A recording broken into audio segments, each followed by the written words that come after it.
जिस चीज़ का पाकिस्तान क्रिकेट को खतरा था वही होने जा रहा है। As soon as the management changes, thought process changed as well. और वो थॉट प्रोसेस पाकिस्तान क्रिकेट में उन दो नामों को वापस लाने का सोच रहा है और उस फॉर्मेट में लाने का सोच रहा है जिसको हम लोग समझ रहे थे एक महीने पहले कि that is done and dusted for them both. लेकिन जैसे ही हमारे कोचिंग स्टाफ चेंज हुआ है और हायर किया गया है माइक हेसन को, जो कि परसों पाकिस्तान लैंड किए थे और आज उन्होंने मीटिंग की with Aqib Javed at the NCA और उन्होंने कुछ ऐसे इंकशाफात किए जिससे पाकिस्तान क्रिकेट एक दफ़ा फिर से बहुत पीछे जा सकती है। डिस्कस करते हैं खुल के इस वीडियो में और डिबग करते हैं उन सारे इंकशाफात को। Hello everyone, welcome back to pitch reports. और थंबनेल और में भी आपने कैप्शन पढ़ के ये अज्यूम कर लिया होगा कि माइक हेसन ने क्या सोचा है, और आप बिल्कुल आप ठीक हैं कि Mike Hesson wants Babar Azam and Mohammad Rizwan to be back in T20 side.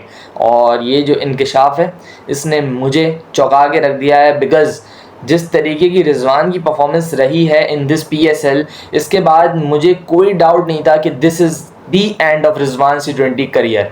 उन्होंने एक इनिंग नहीं, दो इनिंग नहीं, तीन इनिंग नहीं, बल्कि 4-5 ऐसी इनिंग्स खेली है जिसमें उनका स्ट्राइक रेट इवन 100, 120, 110 इस तरीके का रहा है। Even he has a century, even he is the leading run scorer of PSL। लेकिन उनकी टीम जो है वो नॉकड आउट हो चुकी है। पूरे PSL सीज़न में 9 मैचेस में सिर्फ और सिर्फ एक मैच जीती थी। आफ्टर दैट ऑल स्टैट्स, सारी चीज़ें जो भी मेरे सामने थी, उसके बाद the scenario was pretty clear कि this was the end of Mohammad Rizwan as Pakistan T20 captain as well as Pakistan T20 player as well. So उसके बाद माइक हेसन को अपॉइंट किया जाता है एंड वो कल के दिन यानी फ्राइडे को जाके मिलते हैं NCA में आकिब जावेद से, जो कि currently as a selector work कर रहे हैं। अब सेलेक्टर चेंज होगा, probably within 2 to 3 days आपके पास अनाउंसमेंट भी आएगी। Aqib Javed has been given a new role और वो न्यू रोल है हाई परफॉर्मेंस सेंटर में एज अ डायरेक्टर। सो वहाँ पे वो जाके आकिब जावेद से मिलते हैं एंड बड़ी लंबी तवील डिस्कशन करते हैं about how Pakistan cricket can move forward, about how Pakistan cricket can work. And उसमें उन्होंने आकिब जावेद को खुले लफ्ज़ों में बोला है कि he wants Babar Azam and Mohammad Rizwan back in Pakistan side. और सिर्फ ये नहीं कहा है बल्कि उन्होंने उसको इन दोनों प्लेयर्स को मैच विनर कहा है। ये बात आप अपने जहनों में बिठा लें कि अगर मोहम्मद रिजवान या बाबर आजम में से कोई भी कमबैक करता हुआ दिखे हमें पाकिस्तान की T20 साइड में, तो हमें सरप्राइज़ नहीं होना है, क्योंकि ये जो नई मैनेजमेंट आई है ये बहुत ज़्यादा हक में है कि बाबर और रिजवान दोनों के दोनों T20 क्रिकेट में वापसी करें। टू जस्टिफाई हिज चॉइस, और माइक हेसन ने ये बोला कि मैं बाबर और रिजवान को अर्ज करूंगा कि वो अपनी गेम चेंज करें and they play with a higher strike rate, they play attacking cricket, जो कि मॉडर्न डे क्रिकेट की डिमांड है।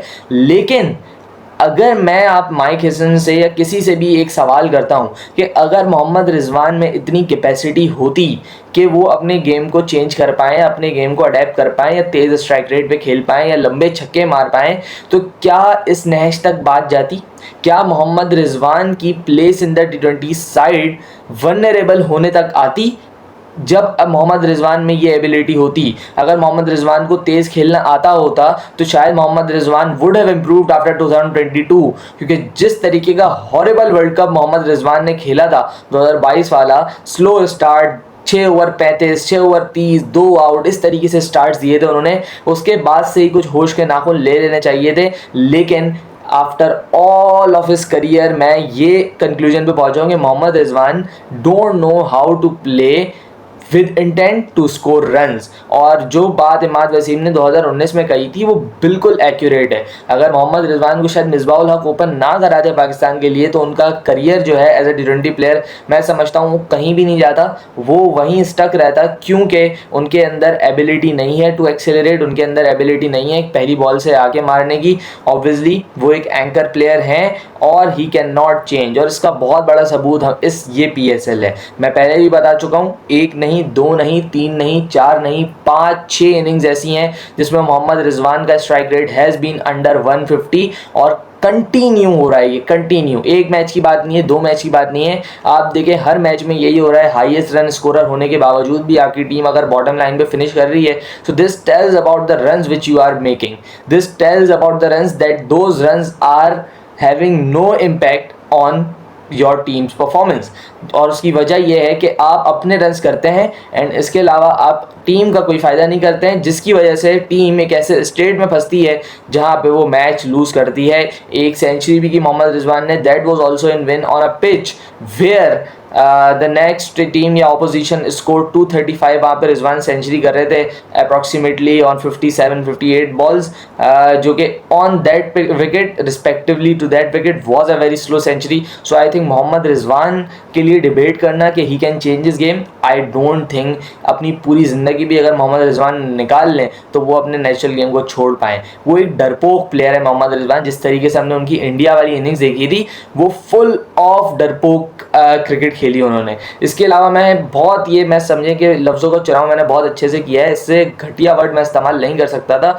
बहुत डर के खेलने वाले प्लेयर है रिजवान, तभी हमने देखा है कि पहले 5-6 ओवर तो उनका बल्ला ही नहीं उठता है। वो सिर्फ ये सोचते हैं कि अगर मैं सेट हो जाऊं अंदर और मैं अगर यहाँ पे खड़ा हो जाऊं तो मैं अपने 60-40-70 जितने भी कर लूँगा उसका मेरा फ़ायदा हो जाएगा, लेकिन वो जो मैं 70 करूँगा फिर मैं उसके लिए 50 गेंदे लूँगा, फिर मैं उसके लिए 55 गेंदे लूँगा, जिससे अगला बैट्समैन आएगा और अगला बैट्समैन जाएगा। सबसे बड़ी मिसाल मोहम्मद रिजवान का एज अ T20 प्लेयर ना होने का वो है साउथ अफ्रीका T20 नंबर 1, जो पैथेटिक इनिंग्स उन्होंने खेली थी।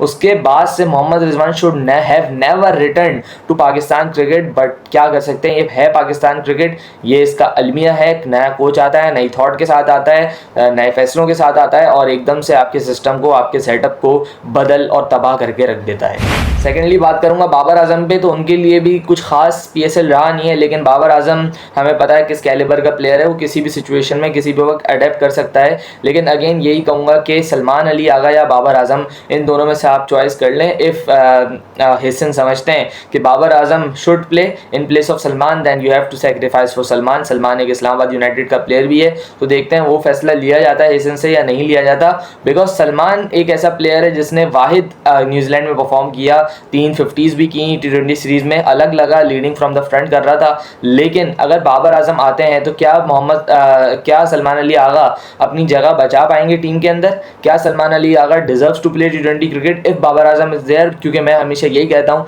कि T20 क्रिकेट इतना एक्सेलरेट कर गई है कि सिर्फ और सिर्फ अब एक ही एंकर की ज़रूरत है, और वो एंकर भी आपको 150 के स्ट्राइक रेट पे खेल के दे, ऐसी ज़रूरत है आपके टीम को।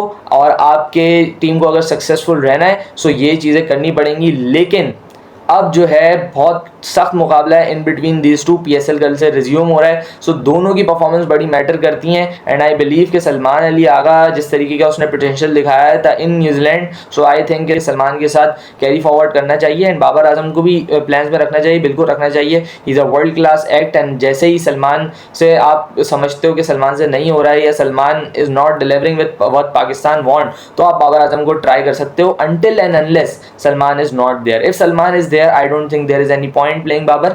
एंड मेरे ख्याल से दोनों के दोनों जो बातें माइक हेसन ने की वो बिल्कुल ही आउट ऑफ सेंस थी।